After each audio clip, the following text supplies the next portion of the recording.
Hey there, welcome back to Podcasting for Educators. We are only a couple weeks away from 2023, which is hard to believe. And today I have a really fun episode for you guys. Lauren Wrighton and I sat down and did a co-hosted style episode where we talked a little bit about what we've seen in podcasting this year, as well as our predictions for podcasting in 2023. Lauren and I did this same type of episode last year, and it was so much fun. And so we wanted to do it again this year.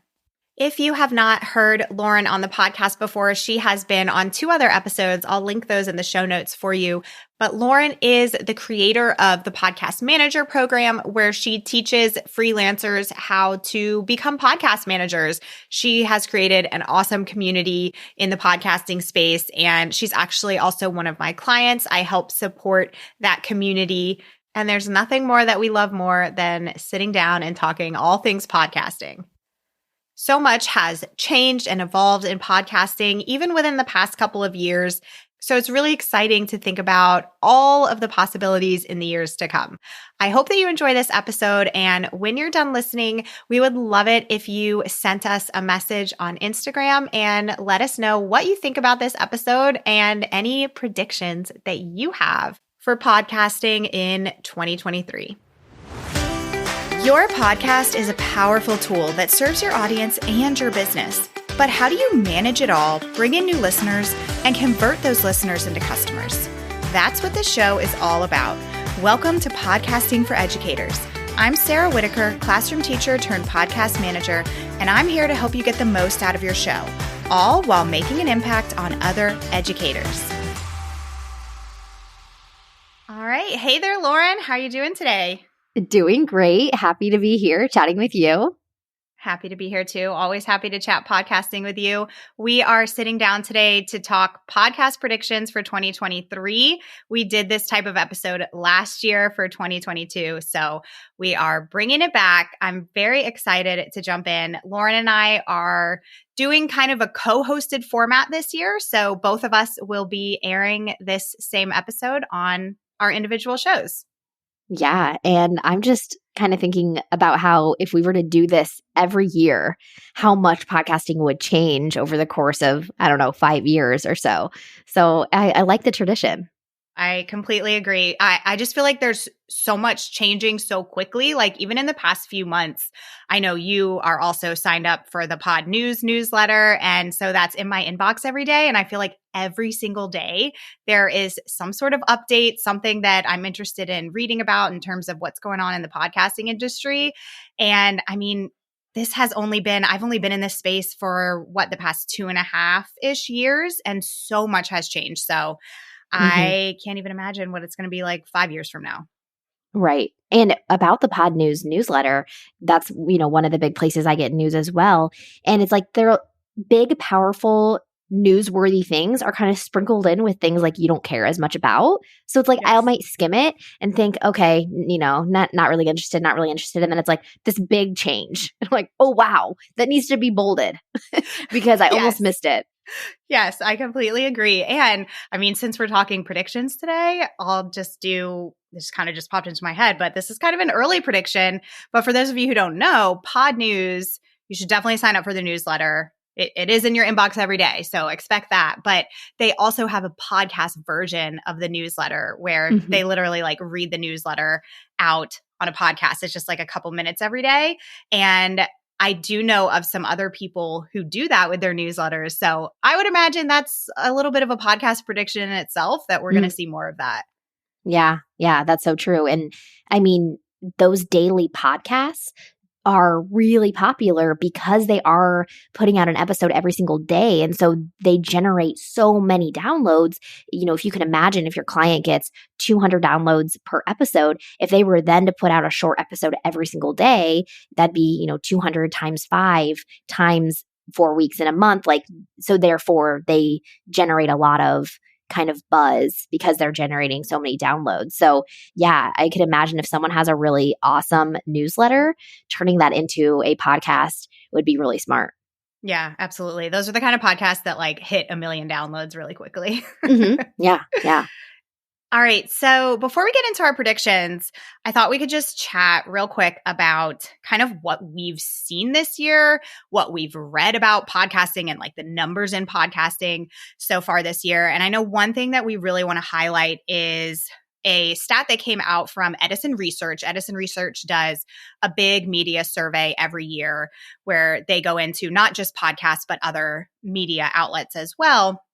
And it's this huge survey with some really great information. And podcasting is a huge chunk of it. And the latest research from them showed that there has been a 20% increase in people who listen to podcasts ages 13 and up compared to last year. So this time, so we're in November, very end of November 2022. So compared to this time last year in 2021. And when I read that, I'm just like 20%. That's a huge number. So Yeah. I just thought that was really cool to see. I know you love looking at those kind of stats as much as I do. Yeah, totally. And I mean, I think I would have expected maybe like 5 or 10% because we also have to keep in mind that this number has been on the rise for years now. So you can't necessarily continue to increase by 20, 30 and plus percentage year over year over year. So I think it really speaks to not just that podcasting is growing. I think we see that in a lot of different places, but the fact that there is so much more growth to be had in the future because 20% is a lot. And yet when you look at the numbers, there's also a lot of people that are still not listening to podcasts. So I think that number will be really interesting to kind of follow in the next couple of years, and until every single person listens to a podcast, which would be the ultimate goal for me. Yeah, same here. Yeah, I constantly say this. I constantly remind people that like not everybody even knows what a podcast is or like how to listen to a podcast. I can't remember if I already told you this, but a couple weeks ago we were at a birthday party and my father-in-law came up to me and he was super excited. He's like, because they had just gotten back from a road trip. He's like, we figured out how to listen to a podcast while we were driving. And I'm like, that's awesome. That was literally their first time listening to a podcast. And I mean, I'm their daughter-in-law and they know that I'm obsessed with podcasts and they still had never listened. So there are people out there who literally don't know that these things exist. So the potential for podcast growth is just fantastic. Yeah, totally agree. And then, as more people, go maybe from middle school to high school and beyond, like this incoming generation, they will, help increase those numbers because they're, maybe more likely to listen. In fact, that just reminded me that someone in my family told me, she's a high school teacher, and she said that they have a podcasting section of like one of their media classes. So like for like, a little part of the class, you will produce a podcast. I love that. I've actually heard several teachers talk about that where, especially in high school, where that will be a project that their kids do as they create a podcast, which I mean, I just think that's so cool. And kind of along those same lines, like back to that stat, another cool thing I found about that stat is that age group of 13 plus, like I think that there is more available out there in terms of podcast content for all ages, which is awesome to see. Yeah. Yeah. I mean, I talk pretty regularly about the show that my daughters listen to, and my daughters are 6 and under. So there's obviously a lot of space for, like you said, podcasts for all different types of ages, as long as ultimately the parent then is making the decision, though, to have their kids listen to podcasts. So you're still kind of targeting the 20, and plus demographic, but still, different podcasts for different ages. Yeah, definitely. Shout out to Mr. Jim. My daughter loves that podcast. Yes. One stat that I wanted to share that I read in Pod News, obviously, was that just last week, there were 196,000 shows that were updated, meaning they released an episode. So, as we know, not all podcasts release weekly. So I think the number is actually bigger than 196. But last week, the third week of November, 196,000 shows released an episode. When I first heard that number, I thought that was pretty low because if you look up podcasting stats, you really see maybe like in the millions of how many shows are out there. But not all those shows release episodes. And so I think one thing we can learn from that, from a podcaster perspective, is that, wow, 196 is kind of small. But then from a podcast manager's perspective, it's, wow, there are so many shows out there that could use a podcast manager. And there's a lot of shows out there that don't necessarily stick around. So if you are getting into the podcasting space as a podcast manager or as a podcaster, and you're in it for the long haul, you are going to be with the people that are also in it for the long haul, but not a enormous group, I think. Yeah, absolutely. I couldn't agree more. And especially if you are a podcast manager, like if you were to look up a number of how many podcasts exist, just like you said, that number would be much larger than that 196,000 number, because there's so many that aren't active anymore, or they're not consistent, and they need that support of a podcast manager. So yeah, I completely agree. I think that number is much smaller than I would have expected, and much smaller than a number that you would probably see if you were to Google how many podcasts there are. Yeah. But I think it's a good number to kind of, that truly shows like how many shows are out there. I would love to see how many shows have released an episode in the past month, because a month, if your show's active, you're likely releasing an episode every month. So that would be a really cool number to look at. And one of the reasons that I'm even diving into these numbers is because we don't have super great numbers in podcasting still. So we do have to kind of fish around for data, find what, we feel like is credible. So yeah, that's one thing I feel like we probably hoped for over the year, was like more tangibly credible numbers. And maybe it's gotten a little bit better, but I think there's still like a lot of room for improvement in the industry of just information in the form of numbers.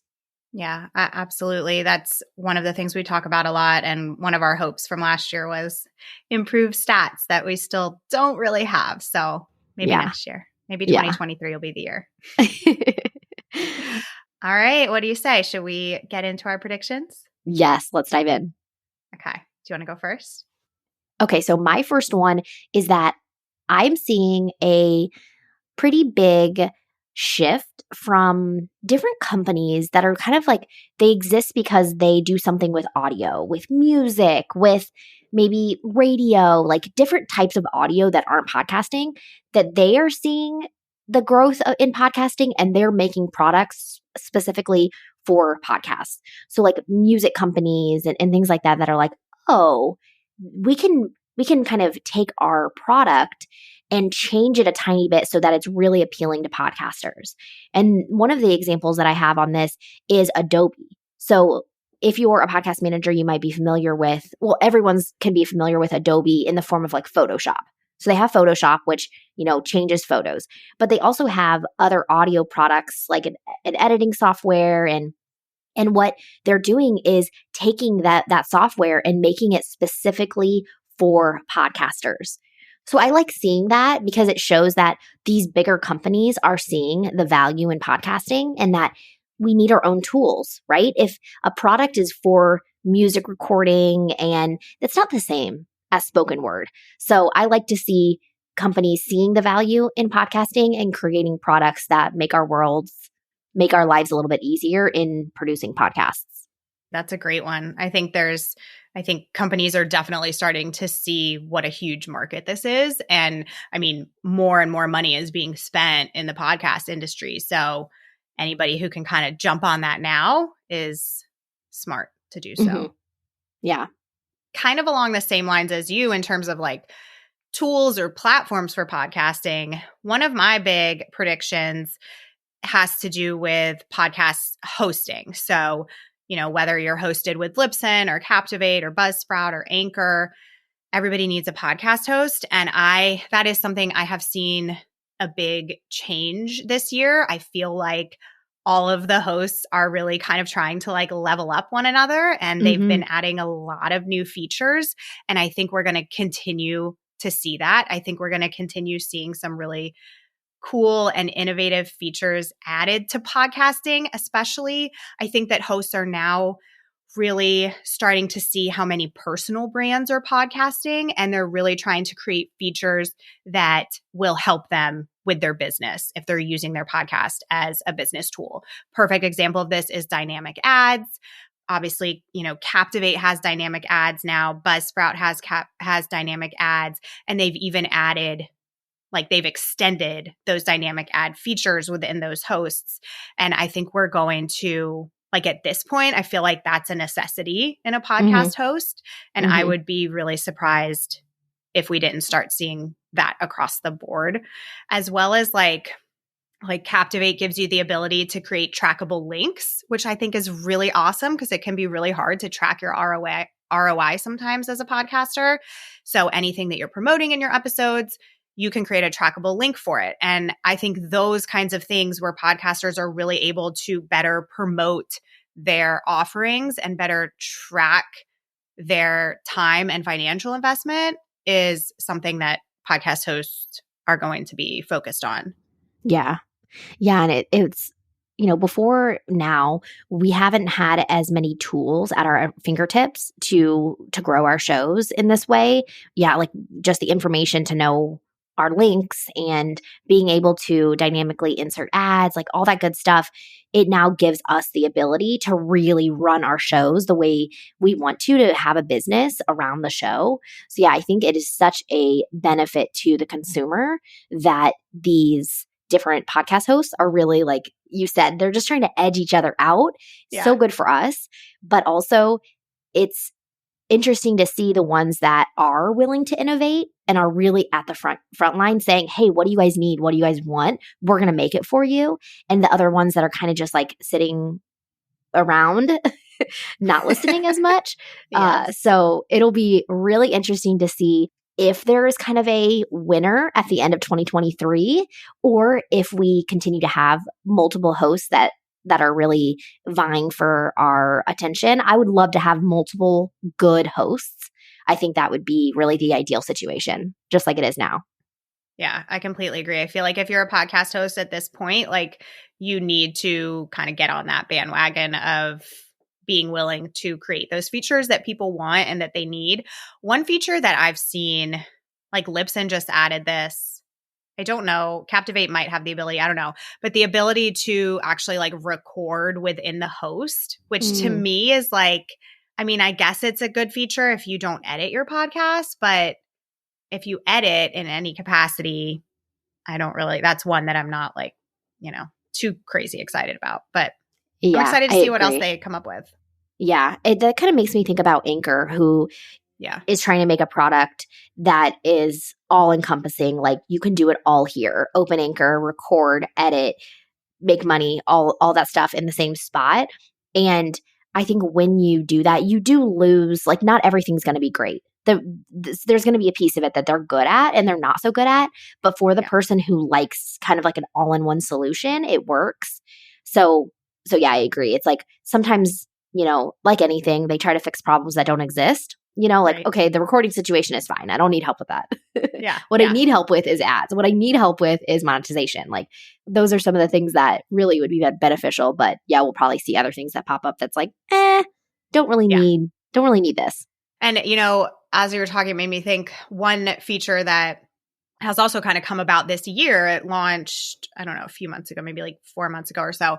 Buzzsprout launched their, I'm blanking on what they're calling it, but basically you can buy ads through Buzzsprout where you record an ad for your own show and then they insert that into other podcasts. So I think that's a super cool concept. I have not personally tried it myself. My hesitation is whether or not they actually get put into the right fit shows or not.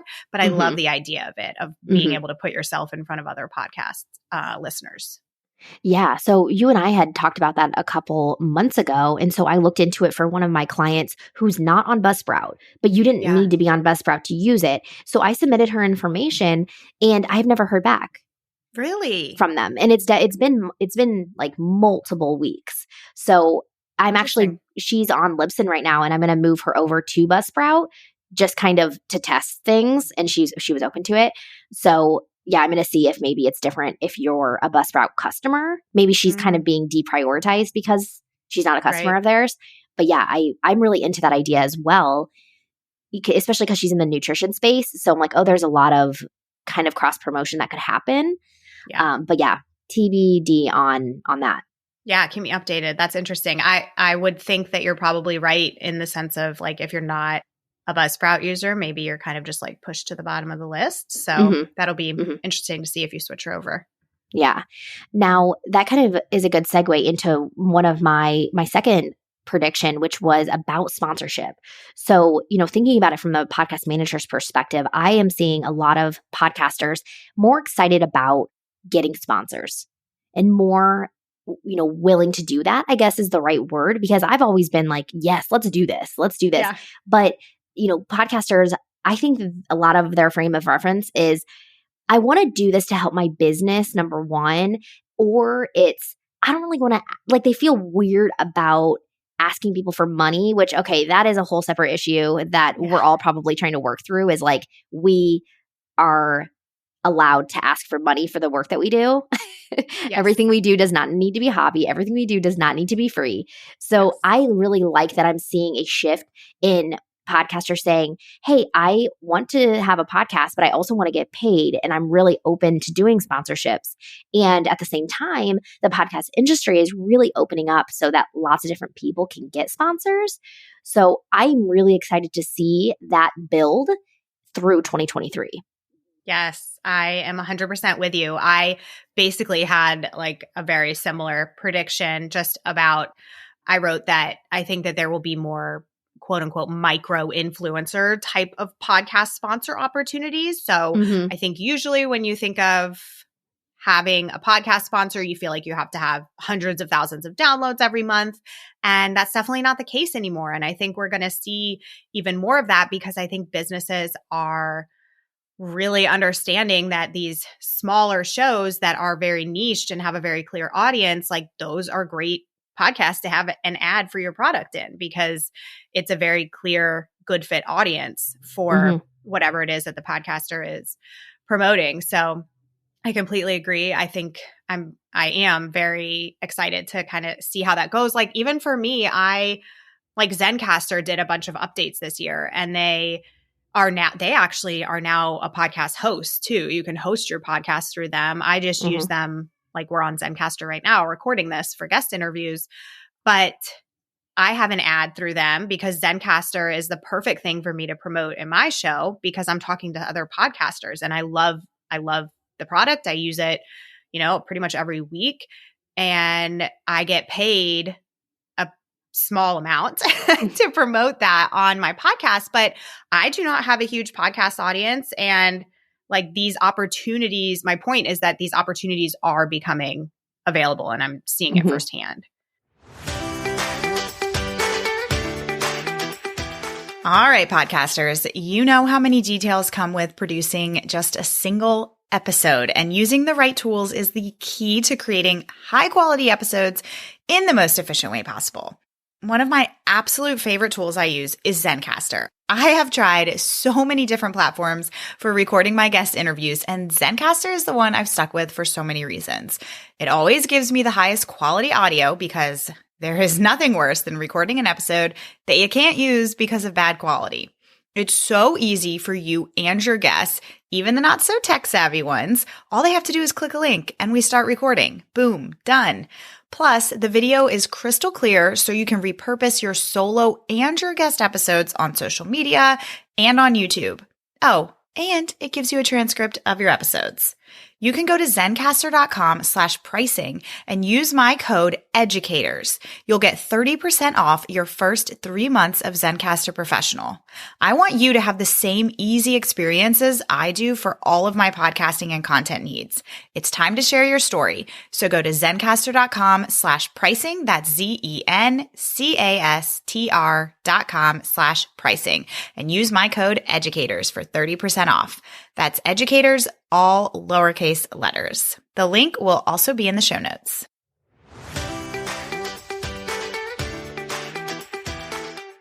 And I've seen a lot about how that is the case for micro influencers on Instagram.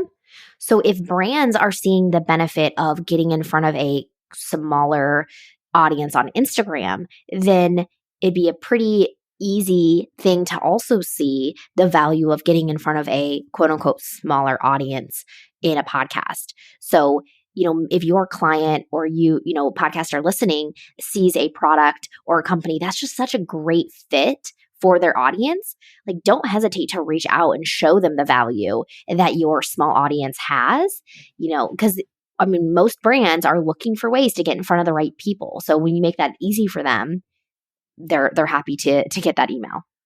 Absolutely. And like back to that idea of really using your podcast as a business tool. I think the smartest way to go about sponsorships is not doing the traditional CPM rate, but putting together a package that combines social media and email marketing and your podcast all together to make this really great, appealing package for a sponsor.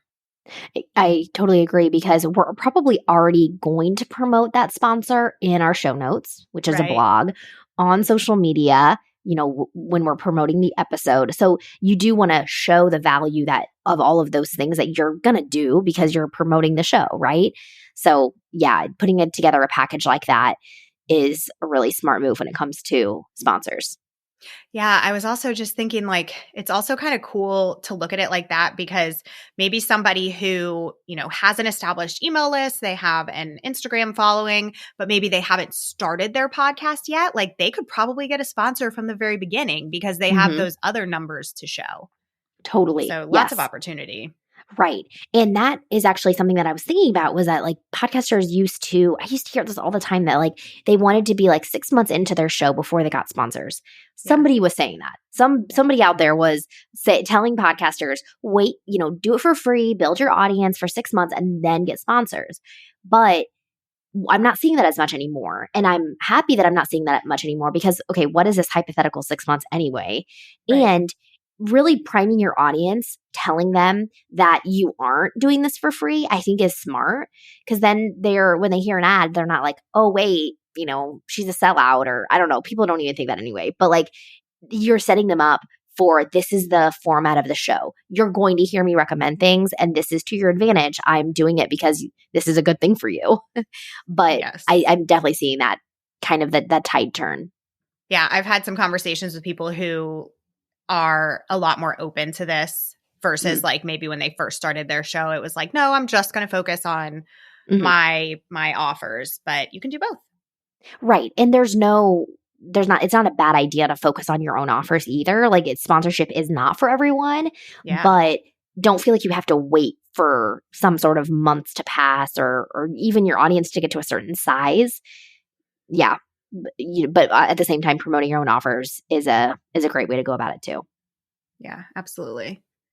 So my last prediction is, I was reading a article about the podcast industry, and I was seeing that there's a lot of growth in people that listen to spoken word, like they're radio listeners or audiobooks and that sort of thing. Those people that were already audio listeners of whatever, that they're going from listening to radio to podcasting.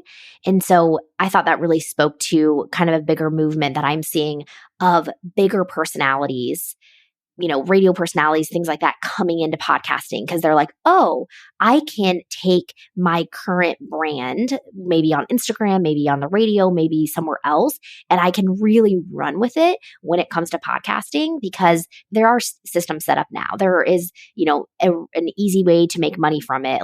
Networks exist now, and they can just really run with a podcast. So I'm seeing that from these kind of big brands, people coming in.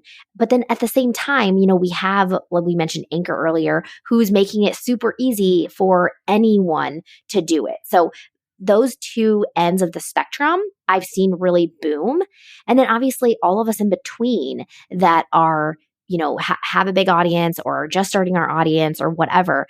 I just think it's so interesting that the podcast space has really opened up so that lots of different people can do it. So that's something that I've seen. But so my prediction is that that will continue to be the case.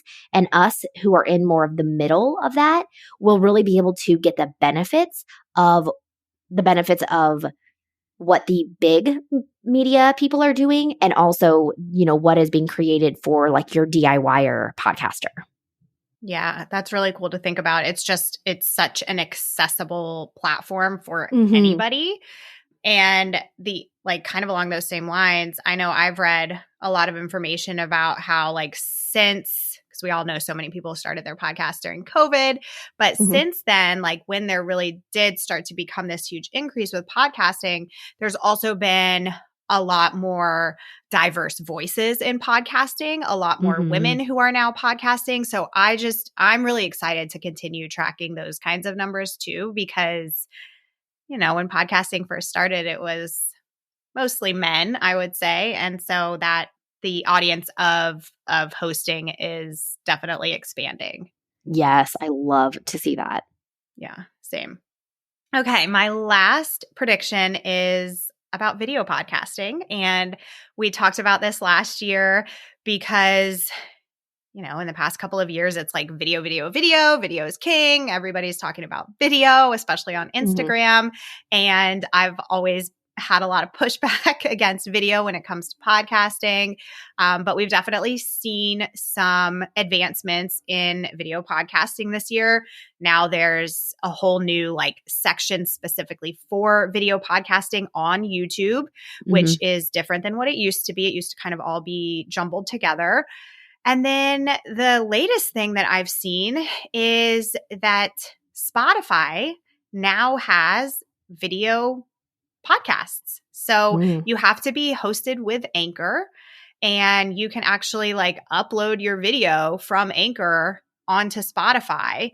And as a user, you can, I guess there's two different features. You can kind of switch back and forth. So if you're, sitting at home and you want to watch it, you can watch it, or you can kind of I think they describe it as putting it in the background. So it can be just audio only, which is very interesting. Shout out to Janice on Instagram who showed me this, because I had never seen this before.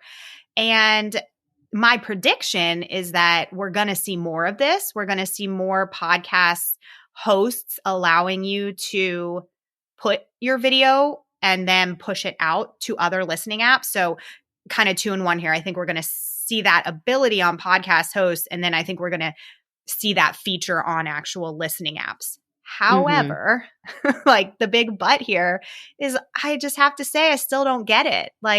I would never go, if I'm listening to a podcast on Spotify, I want to listen to the podcast. I don't know that it will fully stick. I think that video podcasting still really belongs on YouTube.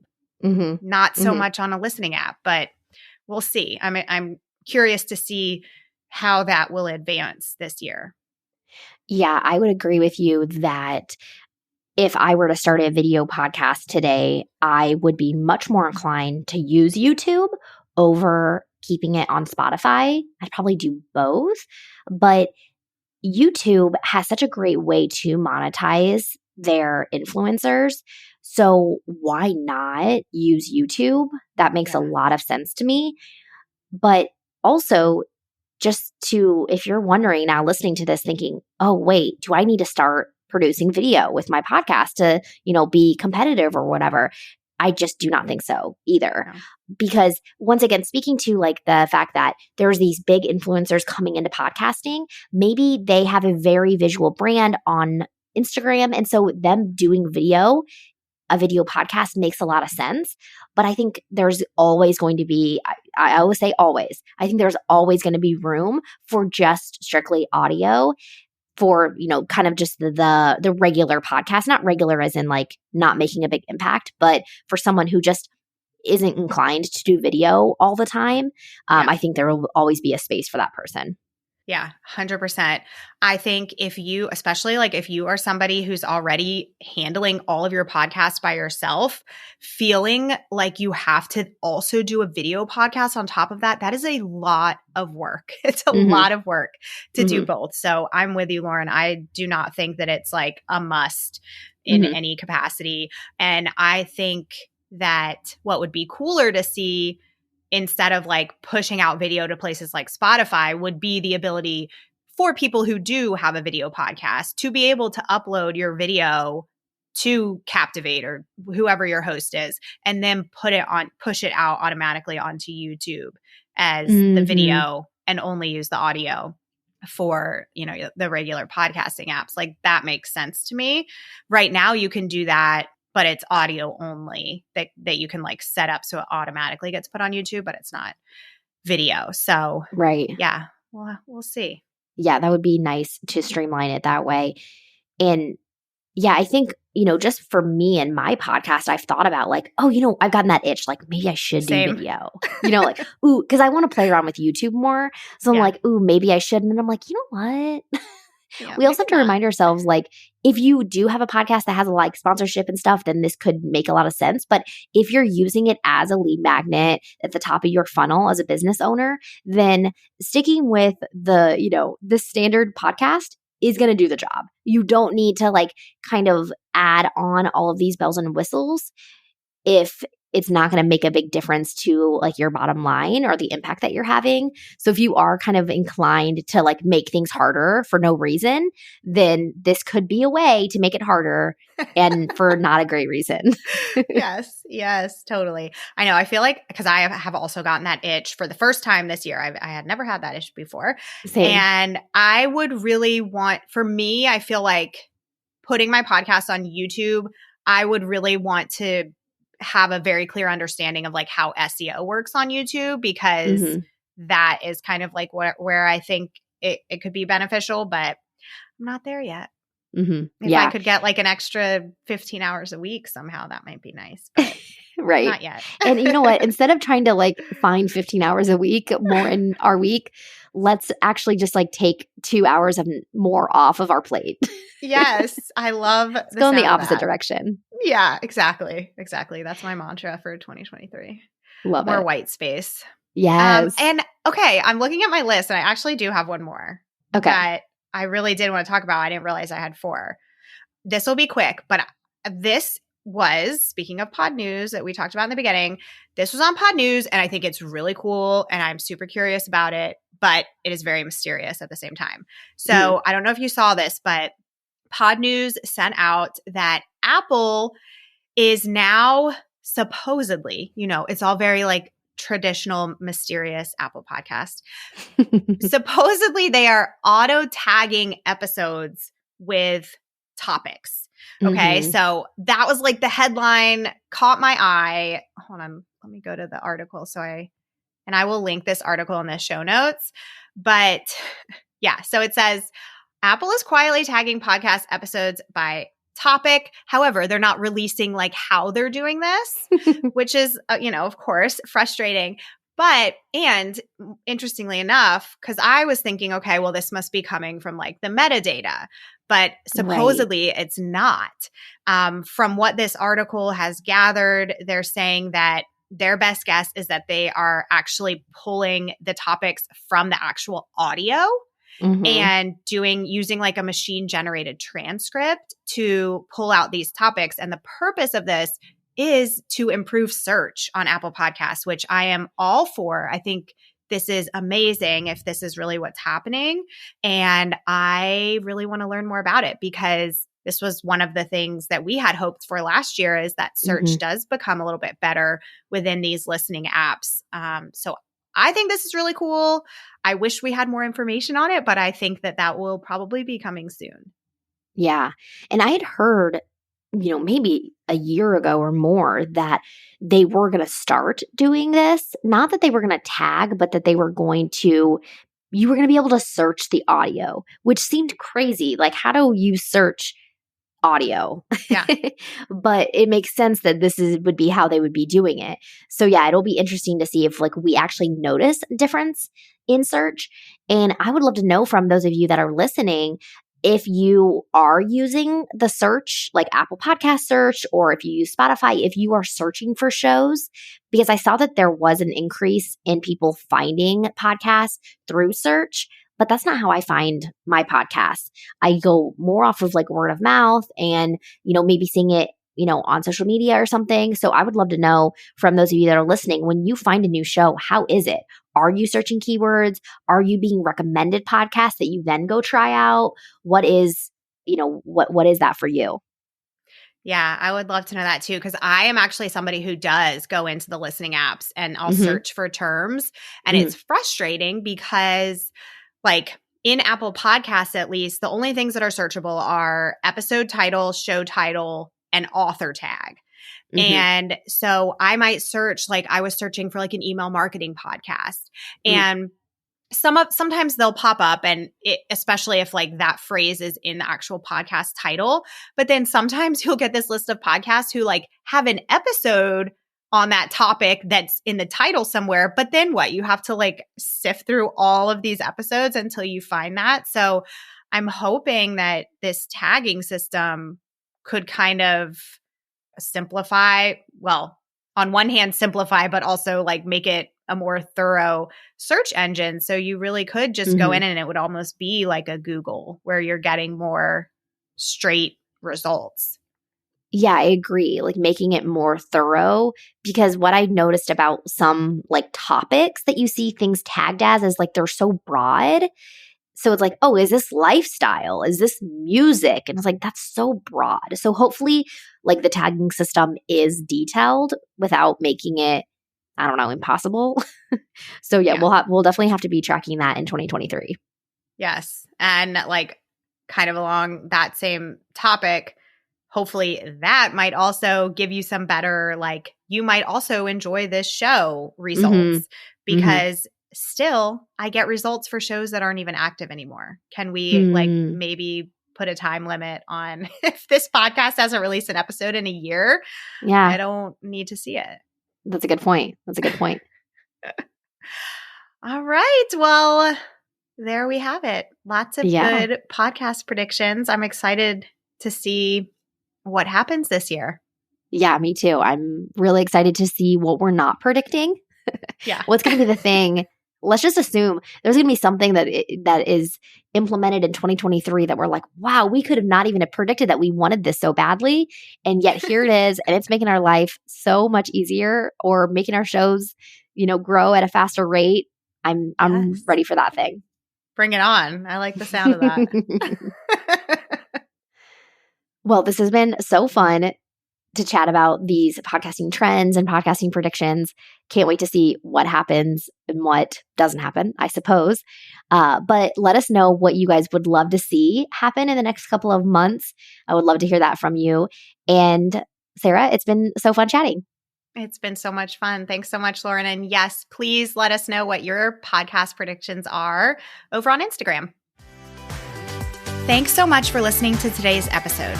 To keep this conversation going, connect with me on Instagram at Podcasting for Educators. I'm always looking for an excuse to talk about podcasting. If you're looking for support in launching, managing, or growing your podcast, check out my online course, the Podcasting for Educators Prep School, at podcastingforeducators.com/prep school. I'll see you here next time.